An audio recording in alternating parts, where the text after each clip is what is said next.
I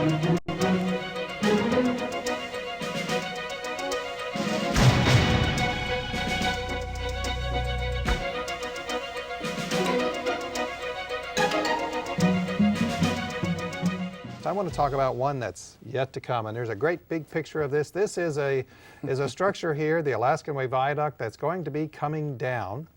And in its place, we're going to be showing a video that is actually a video from the Department of Highways, the Highway Department here, from 2009. And this is just maybe what's going to happen. But if you were given the job of managing this project, knowing that there are lots of us out in the public who don't believe you can ever bring in a project on budget and on time, how would you do it? The first step involves deciding what that budget and what that schedule really are going to be. The big issues that you would have, you have to manage for risk. You have to identify what your risks are. Mm-hmm. Because let's say you're in the middle of developing this tunnel, and there's an earthquake, and there's a crack, and there's water that comes in, and the entire thing is flooded. Mm-hmm. All right? I mean, I do not know whether that's possible or whether it's not possible.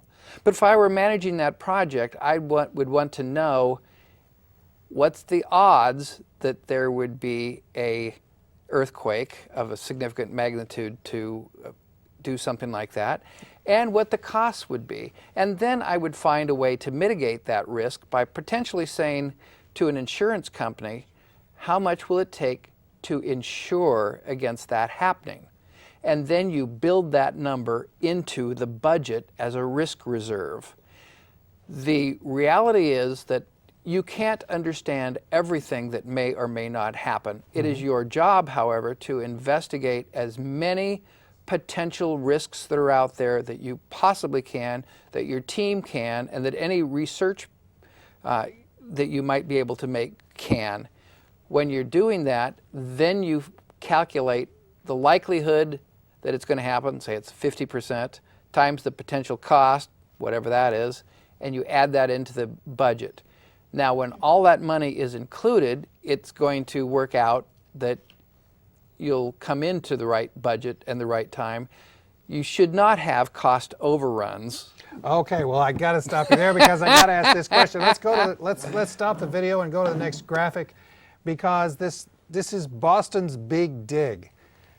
And when you say there shouldn't be cost overruns, now the next question is Boston's Big Dig coming to Seattle with Sound Transit? Boston's Big Dig was, what, 5 times over budget? I mean, they have smart people there, don't they? They have smart people, they really do. Do they have process? Are they using the proper techniques that the PMI, for example, would suggest, PMI being the Project Management Institute, mm-hmm. which is the body of knowledge that really provides guidance in this area. I can't say that they just came in to bad luck, because bad luck means that you did not understand what risk was, and you played loosely with it, or you tried to get budgeting for a project and you had to get it under a certain number, so, well, yes, it'll work for this, and that's one of those ethical issues again. I don't know whether that was involved here or not, but there's usually a reason for a disaster, and it's usually poor planning, poor estimating, or complete ignoring of risk. So the tool that you developed is called Project Marshall, and it's for project managers, program managers, and business execs, right? That's true. Okay, let's talk about project managers themselves. You've got planning and management tools, constant updates, it increases the value, and you put theory into practice. Kind of summarize what all that means.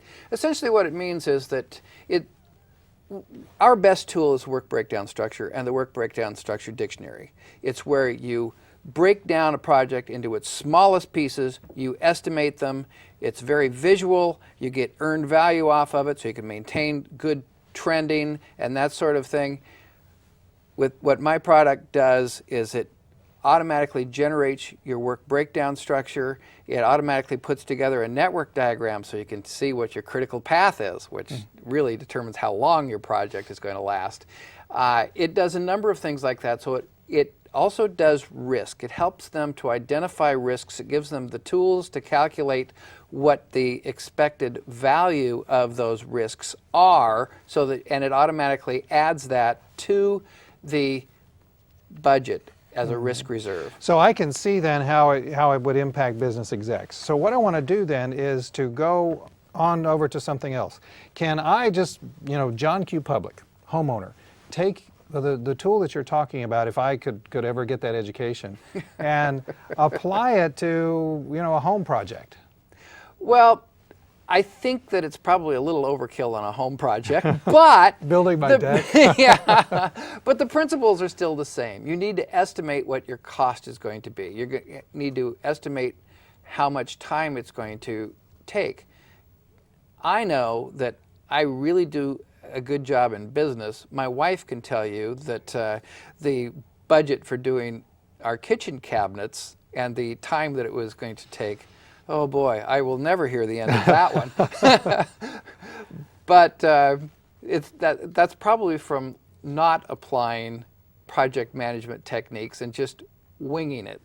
Okay, so as an instructor, you probably deal with people who will ask you this question. How about project management as a career? Is it something good for people to get into today?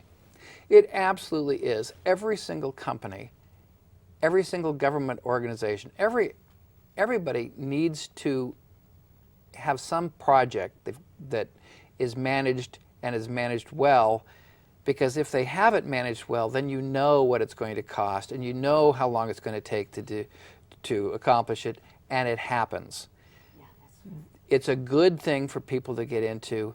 They can really, it's rewarding. I've enjoyed every day I've been in this business, and I've been in this business for, well, too many years to tell you. I would love, if somebody out there is listening, I'd love for them to know just about how much money would they likely make at a medium-sized company.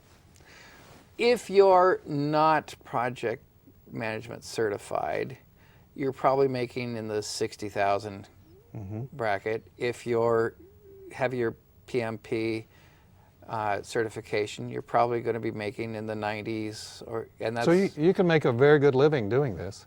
Absolutely. At the same time, you're saving the company money or the government money, and you're making top management look really good. That's your job. All right, with that's going to be the last word. Strongly encourage you to learn more by going to the website. We'll see you right here on Public Exposure next week with a very, very special show.